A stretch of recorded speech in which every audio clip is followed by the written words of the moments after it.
Welcome, listeners. I'm Miles Taylor, your host and the creator behind the Unspoken of Wall Street podcast.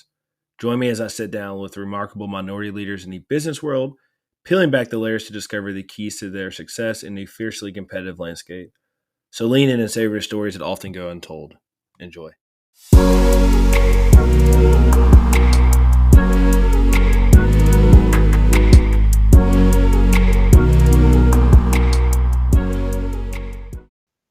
In this episode, brothers Nick and Niles recount their upbringing in St. Louis, their journey attending a top business school, establishing a career in accounting, and becoming co-founders of Burdell Accounting and Consulting. Listen to what they have to say on the importance of developing a just go for it mindset. Enjoy.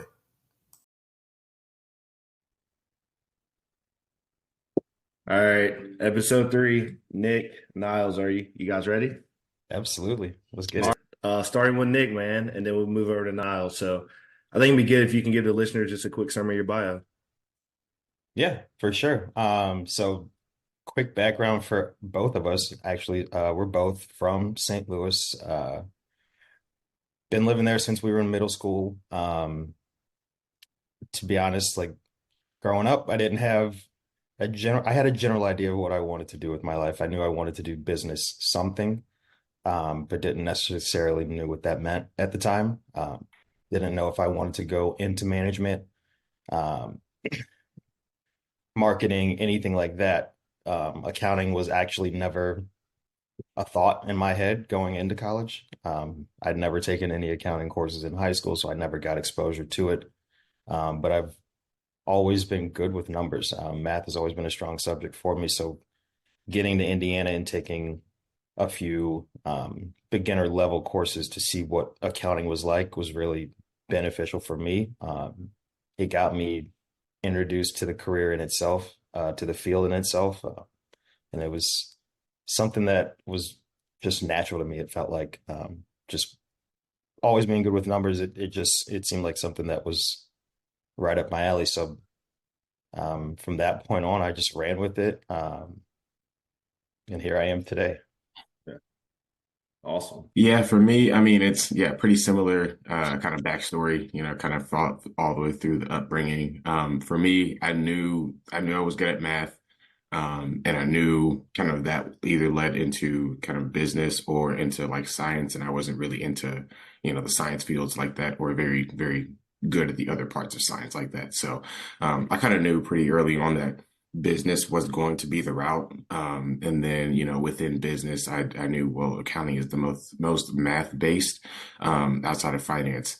So I was, I kind of early on, I think my senior year, I was like, I know I'm going to try accounting. That's kind of where like, I want to go with first. And then if I want to veer into something else, I'll go from there. But accounting was kind of always in the forefront of my mind. I kind of followed Big Brother's footsteps. So I was either going to two places. We were from St. Louis, so I was either going to Mizzou or I was going to IU. So once I got that acceptance letter from IU, it was over. So I knew I was going there, and knew they had a good school, and my brother was there, so that kind of gave me all the confidence in the world to go there as well. Got you. That's awesome. So taking a step back to high school, what inspired you guys to go to IU? I know you mentioned, Niles, like you just got the acceptance letter and chose, but can you just walk me through your thought process of? Yeah, I can jump right on that. So for me, being from St. Louis and having good grades in high school gives you almost automatic admission into Mizzou. Mhm. But for me, over 75% of my high school went to Mizzou, and I just didn't want to do high school all over again. Yeah. So that was a main reason why I chose not to go to Mizzou. But the reason to choose Indiana is solely because of the business school. I knew I wanted to be in business. I knew the tradition and the history of Indiana's business school. So I knew if I could get into that school, like my options would be, I have a lot of options in terms of career path, growth, connections, all that good stuff. So that was the only reason I went to Indiana. Yeah. I wanted to be a part of a good business school because I knew that's the route I wanted to take. Yeah. And was that the same for you, Niles? Yeah, it was like the main driver. Like I said, I knew I wanted to do business. And then Nick was there, and from him and him going there, I knew that the business school was, really good. Like at the time, I think it was either top 10 or top five. I know it moved in the top five, so I knew it was like a really good business school. Granted, Mizzou had a great business school as well, but I was the exact same way as Nick. I don't want to go to the same college that pretty much 80 to 90% of the high school went to. Granted, looking back, obviously colleges are huge. You're not going to see the same people from high school every day or, everywhere you go. But it was just the kind of the fact of kind of fresh start. Let's go to a different school where I think there was only one or two other people from like my graduating class that went to IU from our high school. So it was kind of a fresh start for everyone. I knew it was going to be a challenge from, Nick going through Kelly and kind of getting through his admits and stuff like that. But, I knew he could do it. Then, I'll try to kind of follow his footsteps and try my hand at it as well. Yeah, that's awesome. I think that's important.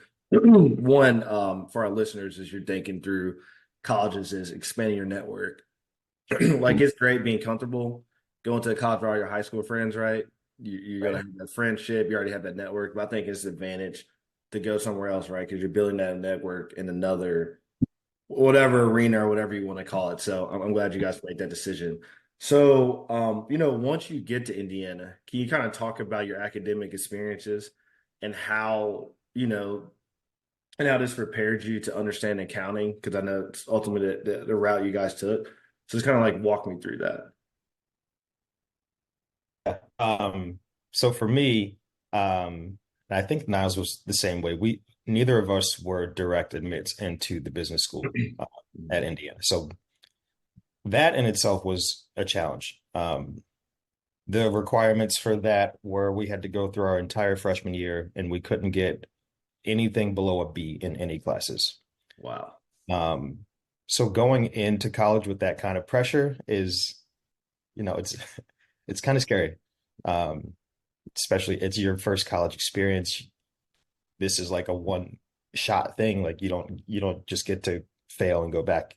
So that was tough. But it taught you the importance of, staying grounded and getting your priorities straight. And that was important for me because these are still skills that I use in today. I know how to prioritize what's important and what's not. And that's helped me be as successful as I can be in this career. So in terms of the curriculum, Indiana, their business school is set up very well. So they know like how to advance you on. So starting with that beginning course that introduced me to what accounting was. Mm-hmm. And from there, it added on every semester, every year, more items to really master. So being at a school like that, it's if you're in the business school, you're going to succeed. All the teachers there and even the students there have the same mindset of the future. Is that the same process for you as well, Niles? Yes. Yeah. So like Nick said, that getting into Kelly was probably the most stressful part for me, probably for Nick as well. But a little extra for me because, the whole you're not supposed to get lower than B thing, I kind of tested the limits of that a little bit more than I should have. I think I ended up with maybe either one B minus or two B minuses or something like that. So typically after your first full year of, if you're for your first full year of college, going into the Kelly School of Business, after that first year, typically if you get in, you get in. If you don't get in, then you don't. So I was fortunate enough to get a deferral, which basically meant, after my first two semesters, I wasn't in the business school, but I wasn't, kicked out of the business school because once they tell you no, you can't reapply to get in. So they're like, all right, we're going to give you one more semester. I can't remember what the stipulations were, but I think it was like it was probably nothing lower than a B or something like that again, but it was one extra semester to show them that, okay, you can do the work, you can, do the coursework and succeed in this program. So that first semester of my sophomore year was when I kind of went in and actually was like, all right, let me actually kind of get a little more serious. I say a little more serious because I kind of got more serious throughout college. But, by that point, I was like, all right, let me get a little more serious and then really focus on these things that I need to improve on. So that kind of, it took a little bit longer for me to get into Kelly, but all the same things that Nick said, getting in, understanding what's important, being able to prioritize certain things over the other things, right? And partying, not going out, and then trying to get your coursework done and get your homework done. All of those things. It set me up really well for, our careers now. Being able to, do our day job during the day and then kind of trying to prioritize, our side business rather than sitting on the couch or doing other things after work where you just want to kind of lay down or relax a little bit, can get in that discipline to get a little more things done or a few more things done, just to help us out, kind of in our side adventure. So it set me up really well to be able to do those things. The coursework as well. Like I think I'm very, very comfortable in Excel now in our daily life and our daily work, how we use it now because of the foundation and things like that that Kelly kind of brought and kind of drilled into us every single year. And then that's something that, I can tell with some colleagues at work or in previous roles at previous companies that, they're not as quick with Excel just because they didn't have that kind of prior knowledge. So things like that set us up really well for our careers now as well. That's great. And from your understanding, what makes IU tough from your perspective? Is it just a wealth of knowledge from everyone? Are the professors giving you a lot of work? I would say it's probably the one, yes, the coursework, and then two, I would say it's the fact that there's so much competition. That's what I Like was when recruiters come, like there is a wealth of talent that they can choose from for each and every internship, full-time role, all of that stuff. So, I mean, it's you can't just like do well. You can't just right. do above average. You got to excel. You got to succeed in everything that you do, and then you got to be able to present that and speak to what you've done to like recruiters and stuff like that. So I think that was, for me, that was probably the biggest challenge and kind of thing going into it. Yeah, I was going to say the same thing. It's really the competitive nature of it.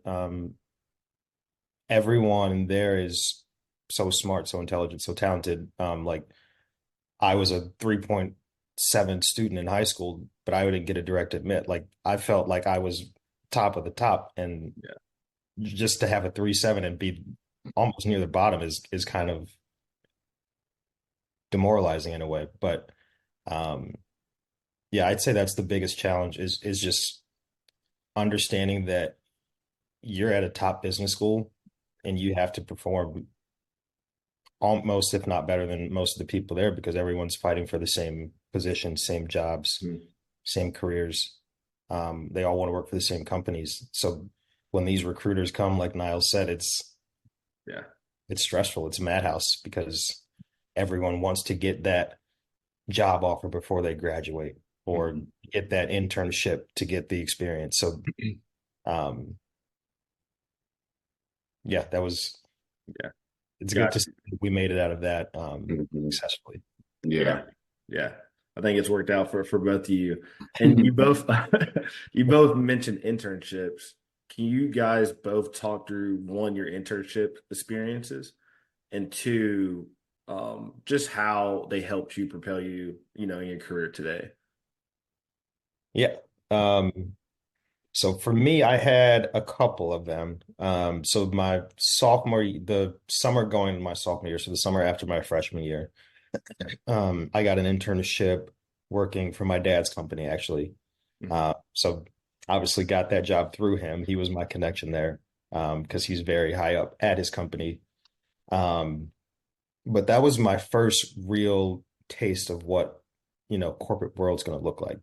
Waking up for a 9 to 5 every single day, and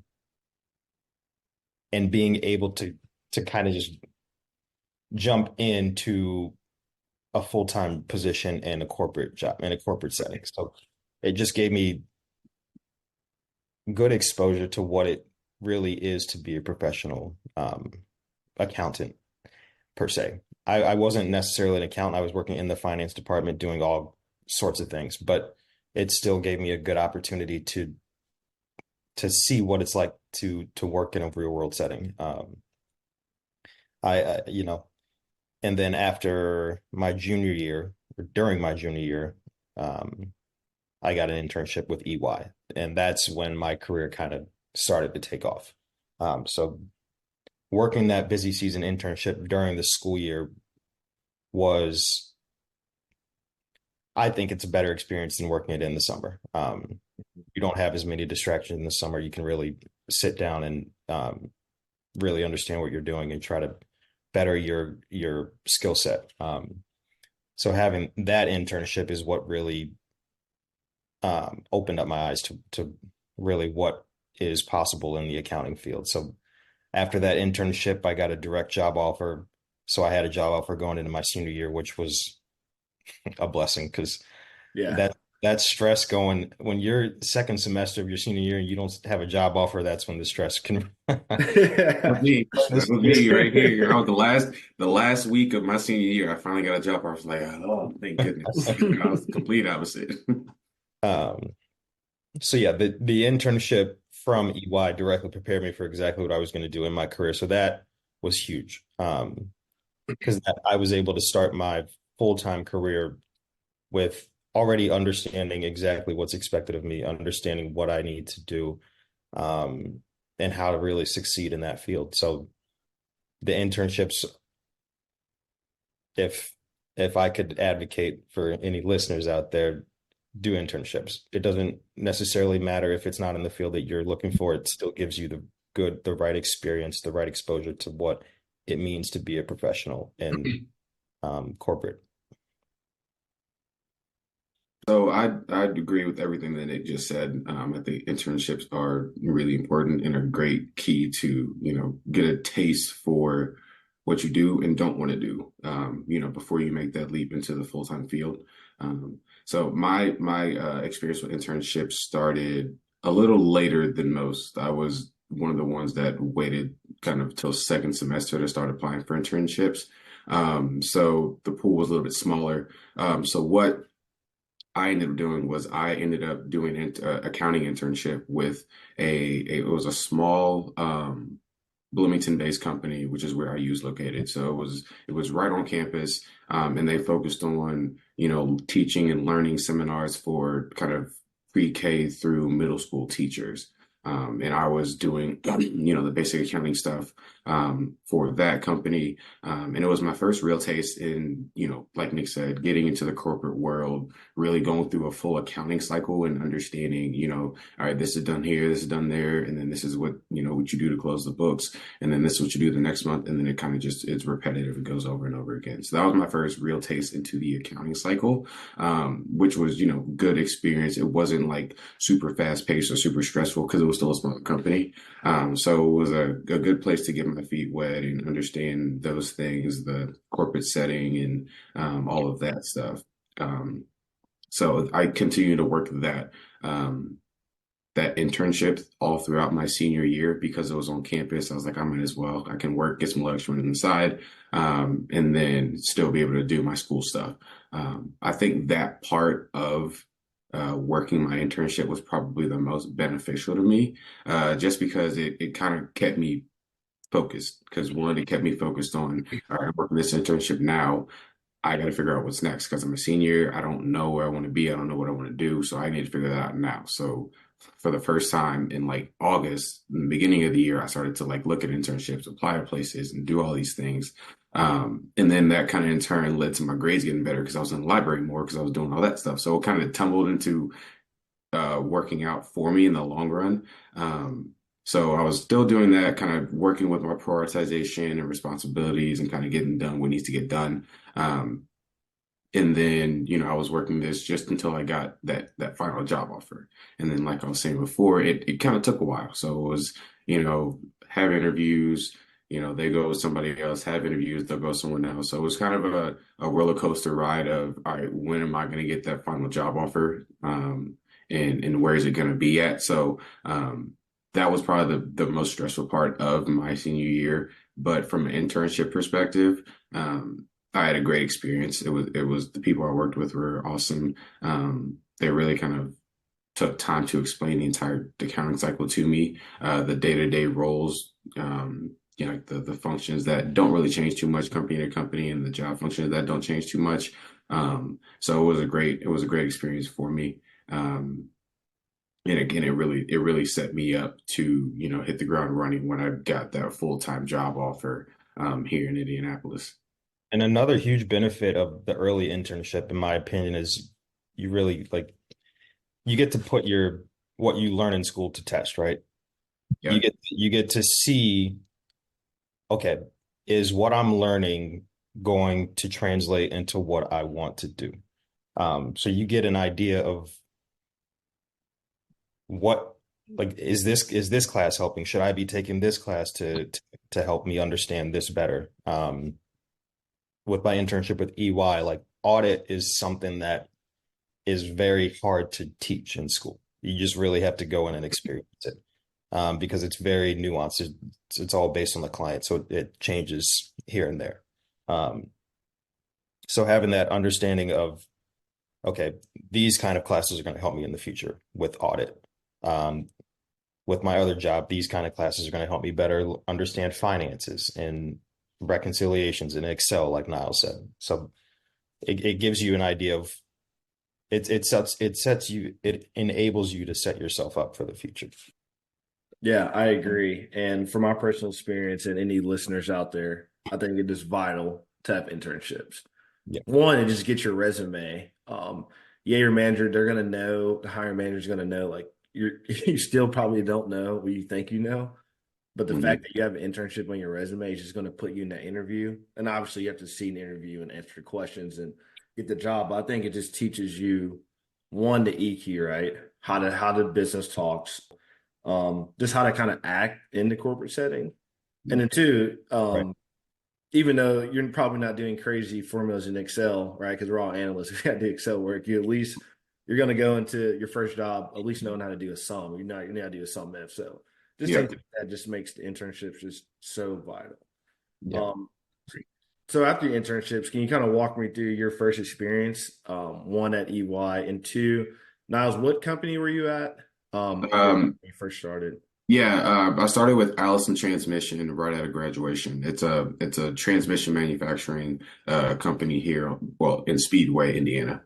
Got you, got you. And can you walk me through how your internships and networking propels you for this your first job out? Yeah. So for me, it was a very, excuse me, very smooth transition. So with my internship, I was I was only working on a handful of clients because they don't want interns, just out there. Um, but the main two clients that I worked on as an intern are the same clients I worked on when I got the full-time job. So it was a very smooth transition for me to go from the internship where I learned everything that I needed to know how to audit these particular clients. So then when I came back a year later, it was already fresh in my head in a way. So working with the exact same people that I worked with on my internship, um, with the same clients as well, really allowed me to succeed in the position. It just wasn't for me. I didn't last very long. I was only at EY full time for a little under 2 years. That the life just wasn't for me. I just I enjoy life balance, and having a career now where I don't have to worry about working on weekends too often, I should say. Um, the 60-hour work weeks at the very beginning of my career kind of took a toll on me. So um, going directly from graduation in December of 2016 to working full time in January of 2017 wasn't ideal for myself. but I got a lot of good exposure to different areas of the accounting field, working with financial services clients, working with manufacturing clients, healthcare clients. I got to see what accounting would look like for each of these different um, fields to say. And it gave me an idea of what I wanted to do after audit, where I wanted to go into non-public accounting and where I wanted to spend my time. And I ended up in working with startups in Chicago. And that was something that I really enjoyed. It was kind of a good fresh start. It wasn't something that was already set in place, and I could kind of take what I learned from EY and kind of make my own kind of changes that I felt were necessary at said company. So yeah. And I know the Big Four is a big, well known and great learning grounds, right, to build your foundation and resume. But from your perspective, what made it tough? Was it just the hours, just high demanding job, competitive? So one, very competitive. Everyone wants to work for the Big Four, especially if you're in accounting, just because of the history, just the way people look at Big Four versus any other accounting firm. So yeah, like it's very challenging because of the competitiveness, the hours, which are expected. But it almost, for me at least, it just felt like there was no break. So like once I was done with one client, I jumped right on to a new client that had their year in. So like there was never a time where I was working under 55 hours a week. And I just didn't see myself, going the partner route. That didn't sit right with me. That just wasn't something that I wanted to do. So I figured I'd, make a change, get into something that I felt that could lead me down a better career path for myself.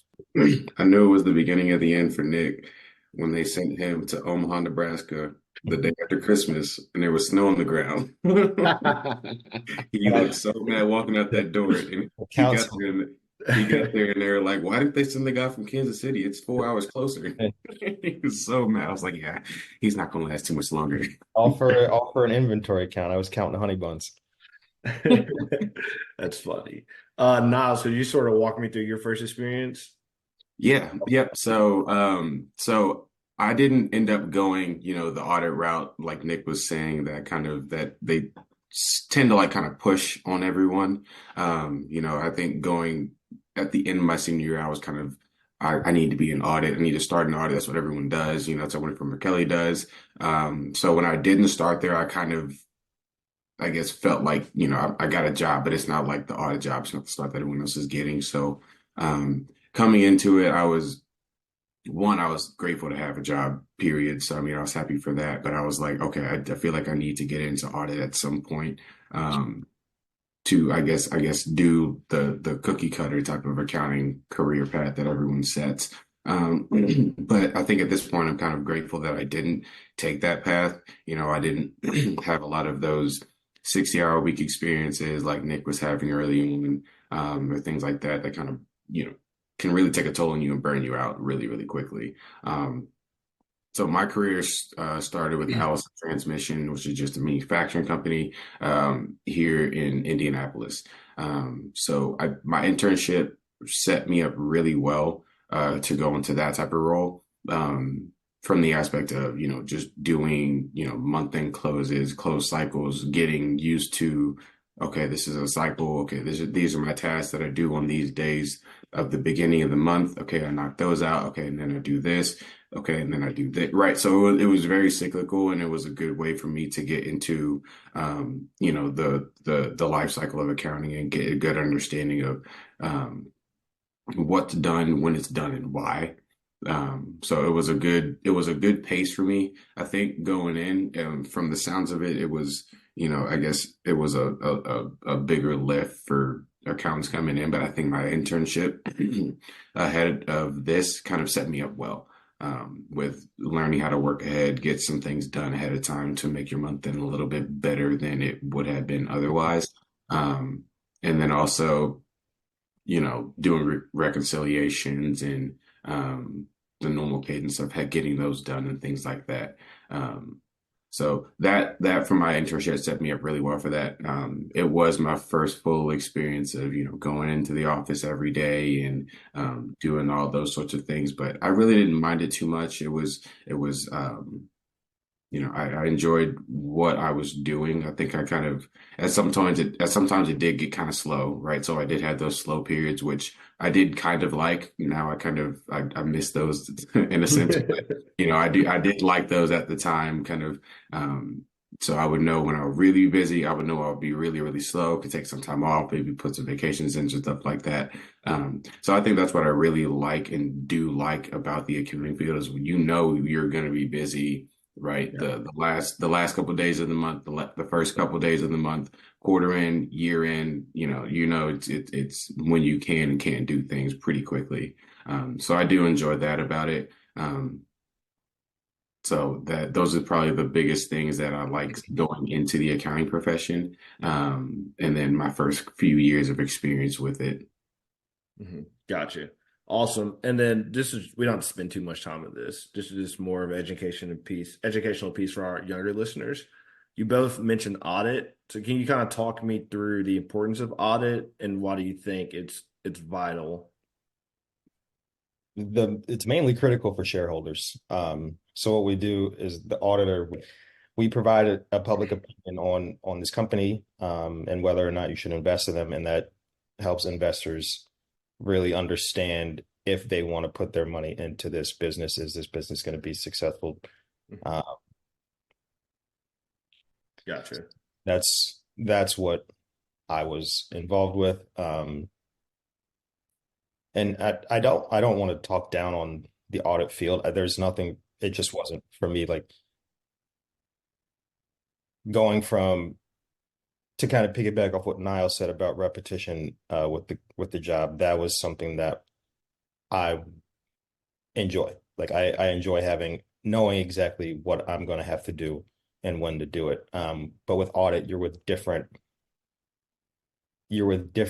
types of businesses every other 3 months. So it's like almost a brand new job every other 3 months, because you're going into it blind, not knowing what to expect. But it does give you exposure to all these different fields, and it gives you a good look into how businesses operate in different fields. And I will say, kind of to piggyback off that, it's a great field, to gain experience in, because I will say, as you go up the ladder within, the accounting career path, every role that they'll look for, in type of manager, controller, or higher than that, they'll look for audit experience, internal audit experience, right? Dealing with SOX controls and things like that. So that it's a great skill to have, if you want to climb that ladder in the accounting profession that way. In my current role now, I deal with internal audit and SOX stuff. Pretty frequently now. And then not having that in my past kind of put me at a disadvantage. And it's been a bit of a learning curve kind of getting up to speed with that.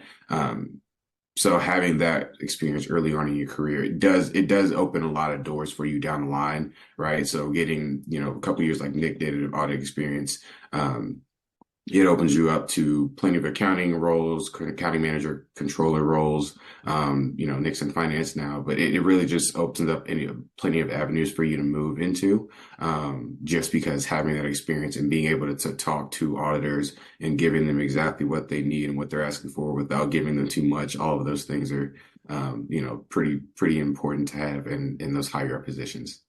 Got you. And having that experience in audit also helps when you get out of audit, understanding what's going to be expected when you do get audited. So having that background experience was really helpful for when I was working as assistant controller, because I knew generally what's going to be asked for in terms of the audit. I know what kind of evidence they're going to be asking for. I know what evidence to provide, what additional evidence to provide when it comes to them auditing our books. So And then, like Niles said, having that early experience with testing controls was something I never thought I would do. But it's again something it's good to have knowledge of, what regardless of what field in accounting finance you're in. And then what was next after your audit experience, Nick, and then Niles after your the manufacturing company? For me, I just wanted um a I wanted to work basically for one business. I wanted to get in and learn from the bottom up and work my way to the top of whatever company I was at. So after audit, I just decided I wanted to move to Chicago. Didn't have any idea on where I was going to work. Um, so I just started applying to different places, ended up working at a company called Lot Links here in Chicago. Um, as soon as I got that job, I moved here. And I finally got, kind of what I was looking for in a career, which was just a more stability, really. Um, just being a basic accountant, which we didn't get that experience working for EY. I didn't get that experience working for EY, just the basic accounting. Like we never actually got exposure to that, because we were doing other audit related things. So coming here and being able to just be an actual accountant and do the like journal entries, reconciliations, simple things like that that are expected of the accountant role, prepared me for where I am today, which is now I work at Tot. And even though I'm out of real basic accounting, being able to jump into the operation side of things has really been good for my career. So Yeah, so after I left Allison, I ended up moving to a pharmaceutical manufacturing company. So the company was based out of Bloomington. I ended up working from home, full time, which that was pretty nice. But so I worked for them, moved over into cost accounting. I guess I kind of jumped ahead a few, but so at Allison, I went from the general accounting side over to cost accounting. So I was there in cost accounting for a couple years before leaving. So that experience led me into a senior cost accountant role at this pharmaceutical company. So I was working a lot with a lot of similar things that I was doing at my first company. Those kind of carried over, with standard costing and labor and burden and all of those things. So I dealt a lot with that at the company in Bloomington. So I was there for another 2 years, just doing different things with them. And then beginning of this year, I moved into my current role, which is assistant controller at an HVAC company here in Indianapolis. So I've been here for about a year, and this has been, I would say, the most challenging and most rewarding role so far, just because it's a different side of accounting than I'm used to. I'm used to kind of being the one doing majority of the work, like preparing the journal entries for month end, doing a lot of the reconciliations and things like that, doing the manufacturing accounting or job costing accounting or all those things. And then now I'm more of I'm reaching out to people to do these things, compiling the results, on top of, like I said earlier, dealing with internal audit, doing SOX testing and, helping out with inventory counts and things like that from a controllership perspective. So that's been an enjoyable year so far, kind of learning this new side of accounting and trying to take my already existing knowledge and kind of using that and adding to it with what I'm doing now. Got you. And I'm jumping ahead to talk about your accounting firm that you two started. So kind of just walk me through what inspired you guys to start this. The biggest thing that inspired us was, I think during the time between Allison and Catalan, my second company, where I was getting my CPA kind of after hours. I think through that, it made me kind of see that a lot of small businesses need help with their accounting. Just because, one, you tell somebody, you're studying for CPA or you are a CPA, they're like, are you one, do you do taxes? Or two, do you do bookkeeping stuff? And through that, I realized there are a lot of people that have a business and don't do anything for the bookkeeping, or, don't prepare anything for taxes, or kind of prepare themselves, I guess, ahead of time for things that they need. So they'll need a loan and they don't have any bank statements or profit and loss statements to show that they're actually making money or things like that. So through that, we kind of realized that there was a need. And then once I passed my CPA, me and Nick started to talk, and kind of through talking is just like, hey, let's start something. So, we just started reaching out to people, started getting connected to people through Facebook, and there's a Black entrepreneurship group in for Indianapolis called Black Dollar Indy, which is where people that are either have a business or are looking for a service from a business, they'll post in there, and people will put others in connection with them through that. So through that, our name got tossed in the mix a few times, and then that's kind of how we started to grow our clientele. Does that stand for you as well, Nick? Yeah, yeah.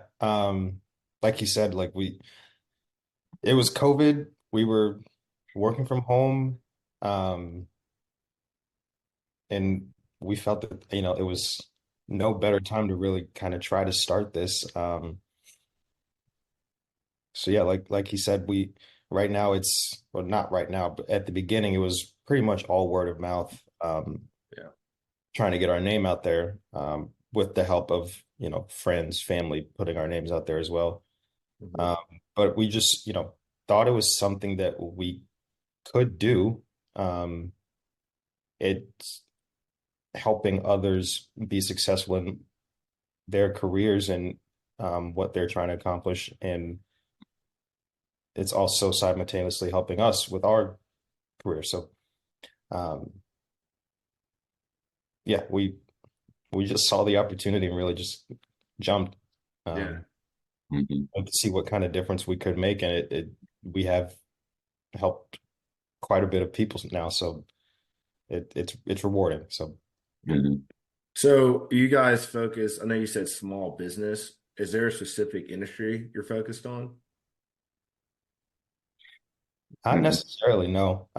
We're really open to any type of client as long as, we can do the work. Because we'll let you know if it's something that we can't do. If it's something we can do, we're more than happy to help. But if it's something that, we may not be the best fit for, Mhm. we sometimes do have to turn down opportunities. But yeah, nothing, there's no really particular client we're looking for. Mhm. So Yeah, I would say one thing we nonprofit accounting is probably one area that we're not like, fully confident in, taking on just yet. So I think those areas are the ones that we're, straying away from a little bit more. But no, there's nothing that we're mainly focusing on. I think we have, a couple of home health care type of clients, one retail, actually two retail, and then a couple that have come and gone within real estate and Airbnb type of clients as well. So right now we're pretty diverse in our client backgrounds and their industries. Um, so it's just kind of, if we have the capacity to take you on, then absolutely. And, depending on like the level of detail that you're looking for, the level of engagement that you want from us as well, that'll just also kind of go into if we can or can't service people. Got you.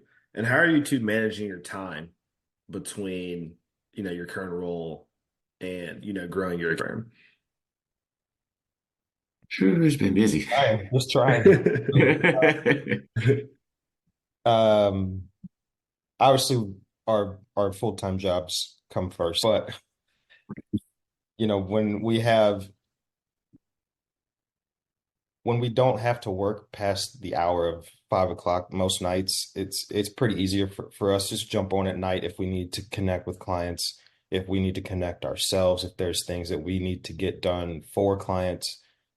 Just, dedicating 2 hours, maybe 2 to 4 hours a week on this is not too much of an ask. And even on weekends, there's usually some time available. So, um, especially now that we've hired someone, pretty, it's less daunting to work that 9 to 5 and then get online for another 5 to 9. So, Yeah. it's become a lot more feasible for us to manage our time between the two. So yeah. Would agree.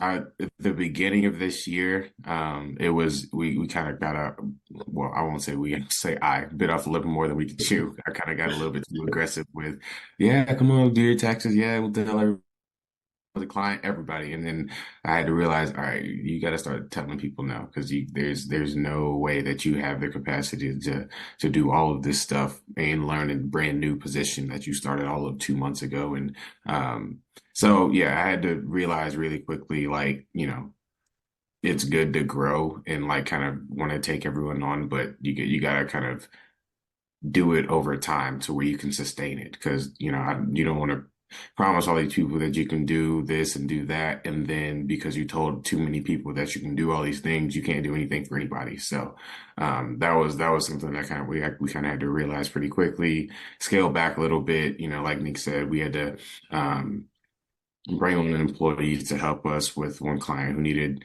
some pretty extensive cleanup work on her books. So I think, once we finally got that under control, it's kind of given us a little bit more time back and a little more sanity with doing this stuff on the side. So yeah, right now it's probably about, we'll work on 9 to 5. Sometimes that'll pick up. Sometimes it's more busy. Sometimes that's a little bit slower. So we can, get more done here and there as our time allows.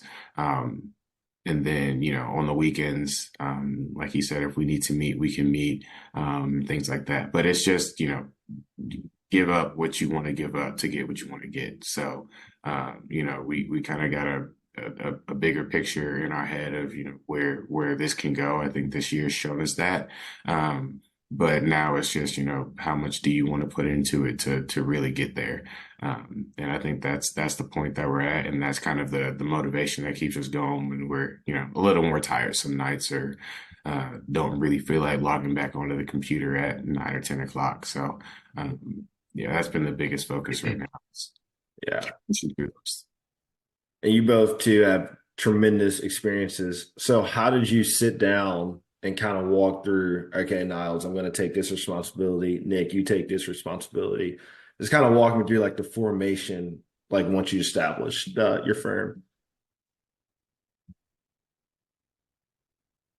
So Man, really that format, it kind of just, fell into place in a way. yeah, yeah, Um, there's no like set, like, it was just naturally the way we both operate. With him being a CPA and me not, it just almost just fell into that way where he really handles the more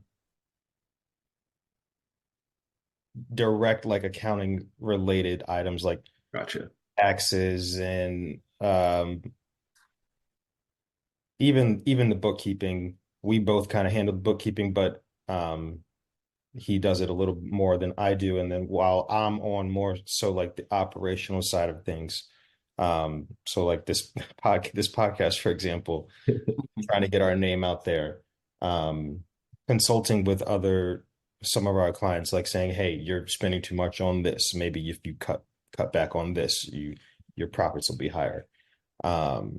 Things like that. Wild Niles, he sends like monthly P&Ls, letting them know how they're doing on a month-to-month basis. So yeah, it was kind of like not a free for all, but like we knew what had to be done. We just didn't have like hey, you're going to do this, you're going to do this. We're just like, as we go through things together, where we decide together, like, could you do this? Could you do that type of thing? So it's, very, very open. Um, we don't have like set role responsibilities, Yeah. which I think is kind of hard to do at the very beginning of a business. I think it's better just to have everyone be a jack of all trades and kind of get things done as on an as needed basis. Yeah, But it's kind of all hands on deck, kind of like whatever needs to get done, that and playing to each other's strengths. So, like he had the more extensive QuickBooks background, so he's more in line with getting people set up in QuickBooks, getting their stuff caught up, and all that stuff.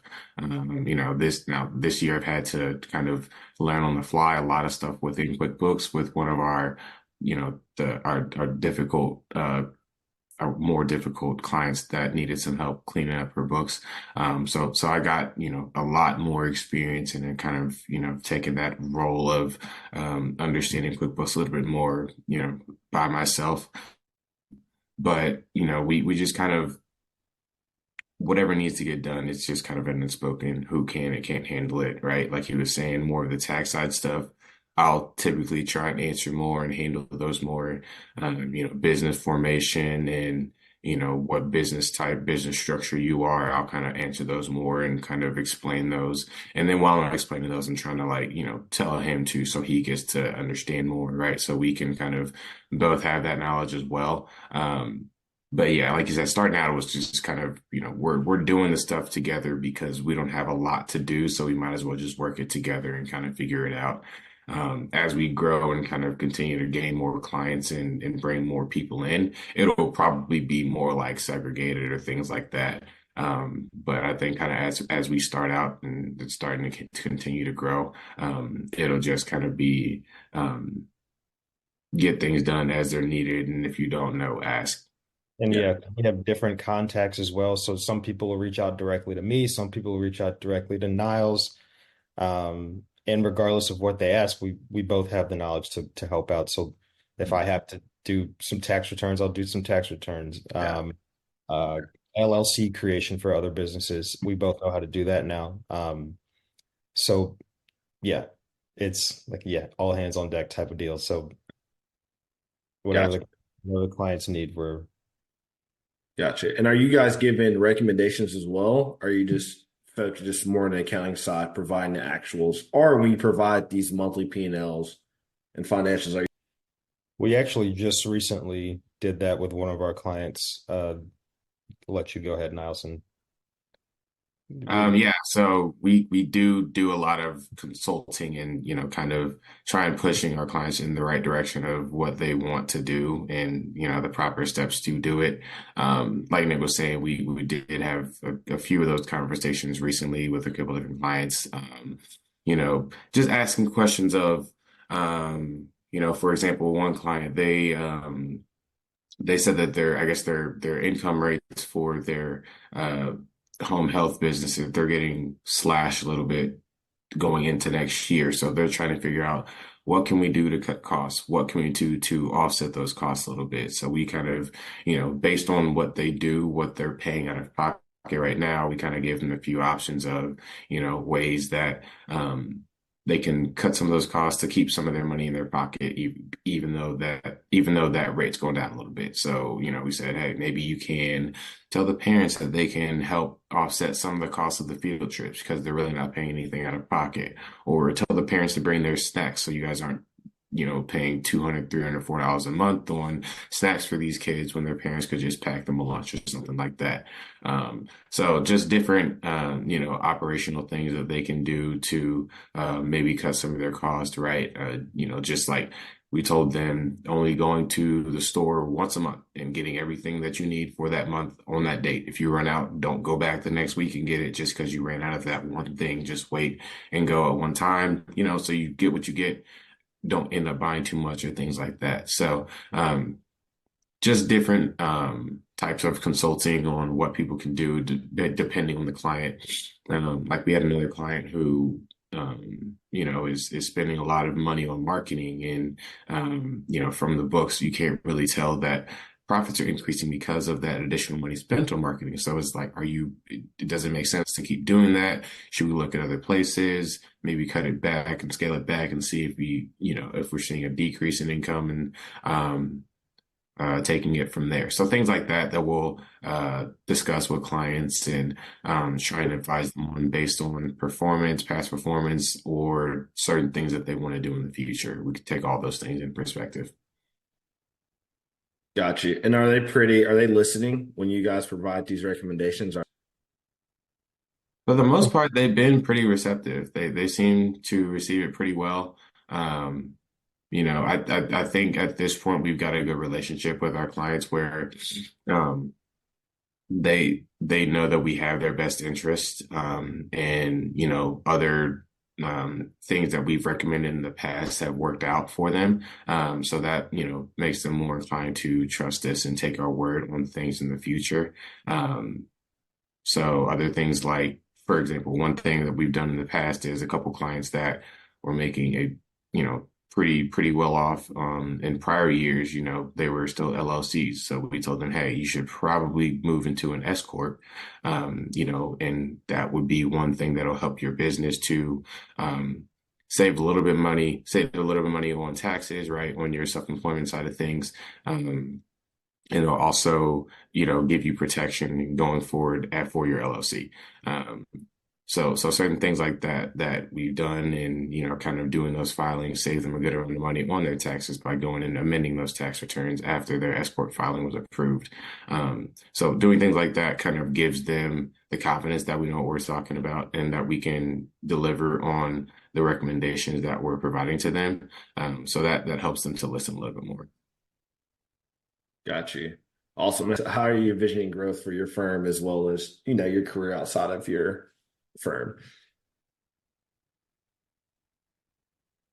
I That's the $1 million question. It's a tough question. Because we don't necessarily have at least I don't know if things would change now, but I don't think we have this dead set goal that we want this to be a full-time thing. It's more so, if it happens, it happens. It's great. But this is also not something that we just want to coast through. We actually want to give our full effort to it and just see what we can make out of it. Mm-hmm. So we don't necessarily have any long-term goals with it. It's more so just to sustain it and to be a resource and a tool for the clients that we end up working with. But again, if it turns into something more, then obviously that's great news. But if it doesn't, we're happy knowing that we're making a difference right now. We really are, and I'm proud of where we've come from when we first started 2 years ago. Yeah. And would you say the same, Niles? Yeah, I would agree. I think when we first started, that definitely was the goal of let's just see what we can do with this. Let's see, and then after this past year, I think it's pretty apparent. Okay, we can this can go as far as we want to take it. So it just kind of depends on how far we want to take it. I think we can. It can absolutely be a full-time thing. But as daunting as it is, it's just, there's a lot of things that we'd have to put into place to kind of make that work and make that happen. So it's entered my mind, I think, a lot more, kind of recently as we kind of look back at the year that we've had. So the more we think about it, I do think, well, what if? So, it makes me kind of want to put those things into place, or kind of start to think, well, what does need to be in place to make that a full-time thing? So I do have those thoughts coming into my head a little bit more now. So, if we do get to that point, absolutely, I would love to, take that leap and make it happen. We got a few friends here that, run their own accounting firm full time. They kind of did the same route of working in a corporate setting for, X many years and then going into their own business full time with their own clients and things like that. So seeing those people do that and, have discussions with them makes me even more, confident that we can do it. But it's just gotta lay the groundwork and get things in place before just taking that leap. So I think that's probably where we're at right now. At the Gotcha. beginning, it felt almost unrealistic because it was just us two. We already had full-time jobs. It just almost seemed like a hobby in a way. Yeah. But like Niles said, I like the fact that we're still doing this 2 years later. We just had a really, in our eyes, successful year. Um, we hired someone, so now it's starting to feel like like a real business, and something that could keep growing.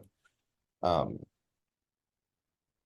so yeah, really just taking it day by day and seeing where things go. Got you. And will you leverage, because I know I use a top business school, do you think you will leverage your connections that you developed over the years and just being alumni of IU to help grow this as well? Absolutely. Which we actually have done, with a recent friend of ours from IU. We were actually worked with him. He was our uh, payroll connection, Hmm. wrong word, but um, essentially we brought when we brought in new clients who needed payroll assistance, we would refer them to him. He would be their payroll business. He would do all their payroll stuff, and then we'd get a residual. So it was a good Hmm. working relationship. And coming from the Kelly Business School, we know people in every field Yeah. of business. Um, so definitely leveraging those connections to either get our names out there or even work with other people trying to do similar things with their own businesses, Hmm. uh, it can only help us. Got you. And I think that's important. I'm glad you said that, right? Because for our listeners out there, you can have the greatest IQ out there, and you do have to prove yourself, right? Like, people just won't hire you or do business with you if you do not know what you're doing. But you just struck the importance of networking and connections and things like that. Like, that things is vital to help grow your career. Um, yeah, so we're wrapping up here. So just can you talk to me like, because I know this is a podcast, right? I kind of want to focus on minorities, finance, accounting, the business world. Do you have goals for this firm to give back to the community at all? Absolutely. Absolutely. I think one goal that, I see for us in which, we kind of already started with in about April of 2021, excuse me. We partners with another friend of ours in the city, Caleb, and hosted a financial literacy seminar. So with that seminar, we touched on a bunch of different topics. So I covered accounting and budgeting, right? So talked about accounting for businesses and then just budgeting overall for everyone, just anyone, not just businesses, for anyone who's trying to save for something, pay off debt, whatever. So touched on budgeting, and then my friend Caleb, he talked about real estate, so getting into real estate, fixes and flips, how to get started, all of that stuff. Talked about credit a little bit, talked about investing, and then we had another host that was talking about Airbnb and how to get started with Airbnb and tiny homes. So we did that a couple of years ago and got a pretty decent turnout. I think we had about 30 people there. So I would love to continue doing that, and giving back that way and teaching and do maybe both small business seminars and a personal finance seminar, or just doing like a cohort of people that are trying to learn how to budget or learn how to do whatever the case may be that we can help with, right? If it's setting up a business, if it's getting your business started with QuickBooks, if it's budgeting for your business, things like that, or it's personal finance, hosting classes like that to help, give back and give people the knowledge that we've got. I think that would be a great thing to do. And it, kind of just aligns with the vision that we have for the business. Got you. Awesome. And then what do you think? What have you two learned about yourself going through this process, right? As I mentioned, and as the listeners know by now, fantastic resume and starting your own firm. So you can just walk me through, what have you learned about yourself doing all this? That is a good question. I would say the biggest thing that I've learned about myself is honestly that, we can put our like anything that we can put our mind to, we can do it. Like there's no task that's too big for us. It just depends on how much effort you want to put into it. I think that started for me with my CPA, like getting the CPA. At first, it's like this big mountain of, I don't know if I'm be able to get up there. And then kind of taking it one test at a time. And then you're like, okay, I got a little momentum. I got one down, one down. And then after that second one, it's like, okay, I can knock these out. Like this is no thing to me. And then going through that experience kind of set us up for the business of, are you sure you want to do it? Not thinking too hard on doing it, just doing it and see what happens. And then seeing the success there. It's like, all right, what's next? What do we want to try next? Because, I'm very confident that anything at this point that I want to do or that we want to do or move into for the business, there's no question that we can do it. Gotcha. Yeah. Mine's kind of the same answer. I've learned that no challenge is really too big. So going into this, I had no idea how to even go about starting a business. I don't think either of us did, but through trials and tribulations, me and him kind of figured this whole thing out on our own. Worked like late nights on Zoom calls trying to just get our LLC set up from the beginning. Contracting, like we had to create our own contracts for the business, invoices, everything that goes into running a business. We had to learn. Yeah, creating our own website. All of this we learned on the fly. Mhm. And at the beginning, it just wasn't something that I just thought would be possible for us with everything that we had going on in our lives at the moment. So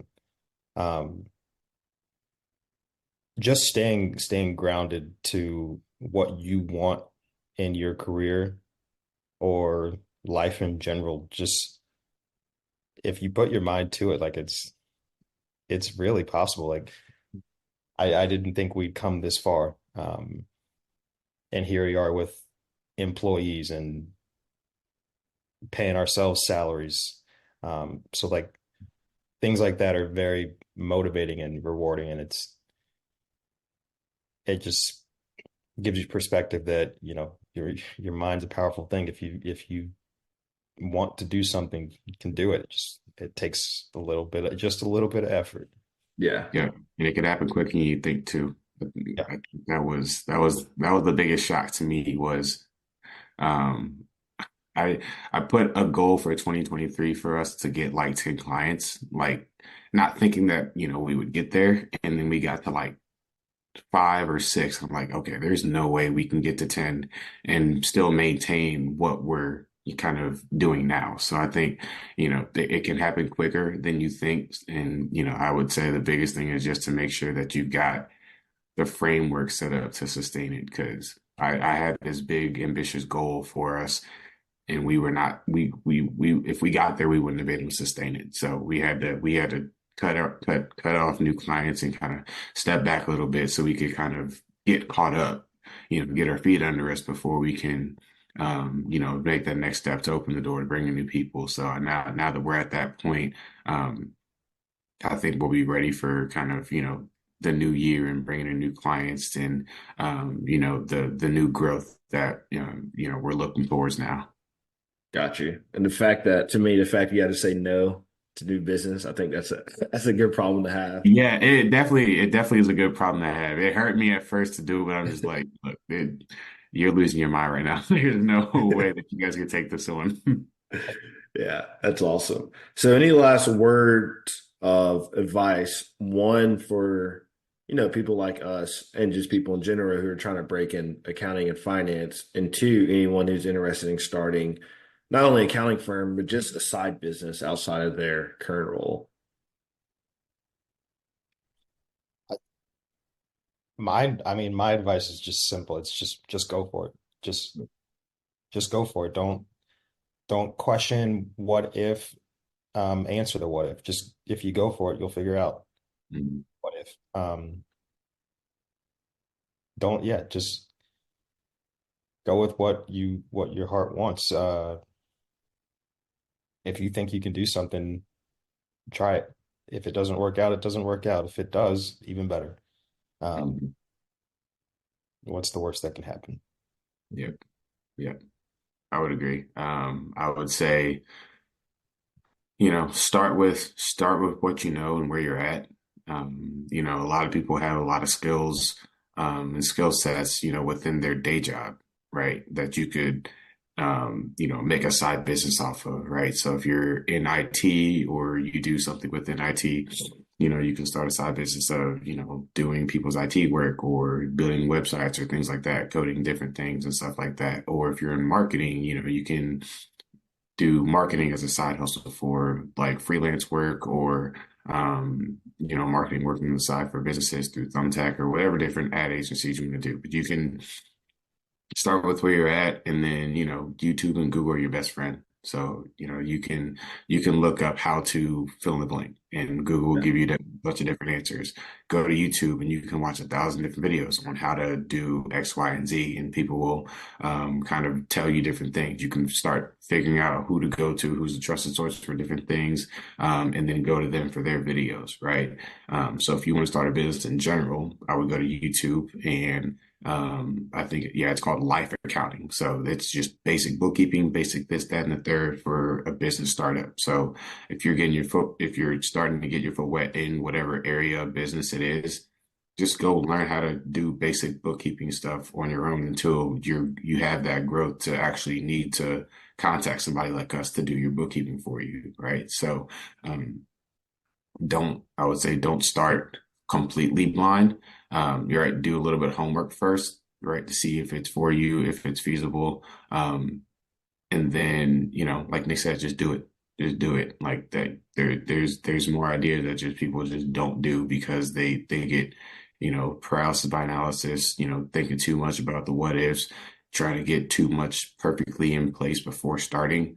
It wastes too much time. And then by the end of it, you still haven't started. You're in the same spot you were 2 years ago because you're just waiting for the perfect time. It's never going to be perfect time. You just gotta, just do it and then figure out after the fact.